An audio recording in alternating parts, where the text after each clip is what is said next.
All right, take four or maybe take five. Anyway, if you're in the mood for something loose, dirty, and with irresistible swagger, you may be in luck. No, I'm not talking about that crazy lady that your cousin hangs around with, who flirts with you with zero subtlety. And hey, you wouldn't touch her with a 10-foot pole anyway, right? Well, unless there's a moment of real weakness, which might happen to anybody, right? She's always drunk, even in the morning, and she says whatever comes to her mind, and some of the stuff is raunchy and wild and weird. And damn it, you're disgusted by her, and she's not even attractive, but you also grudgingly must admit some thoughts have crossed your mind. Well, no, I'm not talking today about that. I'm talking about a classic rock album. That woman is going to be for some other episode. It's 1972. Picture it. The Rolling Stones, the world's most notorious rock band, they're hiding out in the south of France. They've fled Britain to dodge massive tax bills, sounding like conservatives, actually. They're holed up in a seaside villa, or villa if you pronounce it like that, and it is owned by Keith Richards. And in that villa's humid, chaotic basement, they create something that sounds like the end and the beginning of rock and roll itself. I'm talking about Exile on Main Street, as I'm sure you saw with the title of this episode. It's a sprawling, swampy double LP that captured the seedy underbelly of rock with some grit, gospel, and swagger that's reminiscent of Jack Sparrow from Pirates of the Caribbean, a character actually somewhat based on Keith Richards himself. So, Tumbling Dice is actually one of the big songs from this album. So, go ahead and check that song out. You can pause this episode and just go ahead and listen to it. It's probably the most famous track from the album. By 1971, the Stones were running from more than the law. Britain's taxes were brutal, up to 93% for the richest, so they packed up and skipped town. Keith Richards rented a mansion in France. And on the album, he said, quote, "To me, Exile on Main Street was probably the best Stones album as far as the connection between the band members.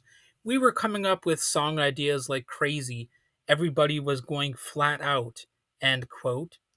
The basement was filled with drugs, groupies, dealers, and anyone weird enough to hang around. The electricity was apparently unreliable. The air was probably heavy and damp, but engineer Andy Johns and producer Jimmy Miller somehow managed to turn that chaos into some songs. Well, not just a few songs, but many songs. It's like a double album. They used the Rolling Stones mobile studio, a giant recording truck parked outside, and it's the same one that Deep Purple later used for Smoke on the Water. And if Sticky Fingers was sleek, then Exile was more like a fever dream.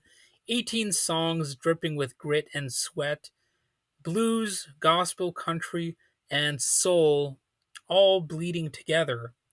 Rocks Off kicks the door open to the album. It's messy, electric, and barely holding together. It's got a little bit of a, I guess, punk energy to it, you might even say. Rip This Joint comes roaring right after. 2 minutes of pure rock chaos. Then Tumbling Dice, the groove that glues it all together with gospel harmonies and a slow, sinful swagger. And then Sweet Virginia, a country blues sing along that feels like it was born in a bar after last call. The magic of Exile isn't in perfection, it's in the murk. You can hear the basement, the echo, the clutter, and yes, the sweat. You can almost smell it even. It's the sound of a band chasing American roots music through a haze of sin and salvation. And you know the album just has that buzz about it. People drifted in and out of the band's hangout, drug dealers, hangers on, pals from the 60s who never left the party, As one observer put it, drug dealers and freaks and crazy people left over from the 60s, all defiant and distorted. The chaos fueled the album's strange magic. Some nights these sessions didn't start until midnight, other times they'd go for days without sleep. But through it all, the Stones kept rolling, capturing flashes of inspiration between the madness. And while Exile on Main Street was released in 1972, the world didn't quite get it until a little bit later. It wasn't exactly considered a classic rock album right off the bat. Critics called it murky, unfocused, even a little bit limp, and they wanted polish, but they got like a swamp instead. But over time, that swamp started to shine, you might say. Fans realized that Exile wasn't about clarity, it was about feel. It was rock and roll stripped to its bones, steeped in blues and gospel, and yes, the sin of the environment they were in. You could imagine some orgy type stuff going on. And today, Exile on Main Street sits in the top 10 of nearly every greatest albums list, from Rolling Stone, Mojo, or Pitchfork. And it's a monument to chaos and all that fun stuff. So, Exile became the blueprint for how rock bands chase authenticity, even through, a messy environment. Bruce Springsteen seemingly took notes, so did the Black Crowes, the White Stripes, and so many other indie rock bands out there. It's been called the sound of a band running on instinct and sin. And that feels right. That's an apt description. And it's the Stones at their most mythic, ungovernable, imperfect, but also completely alive.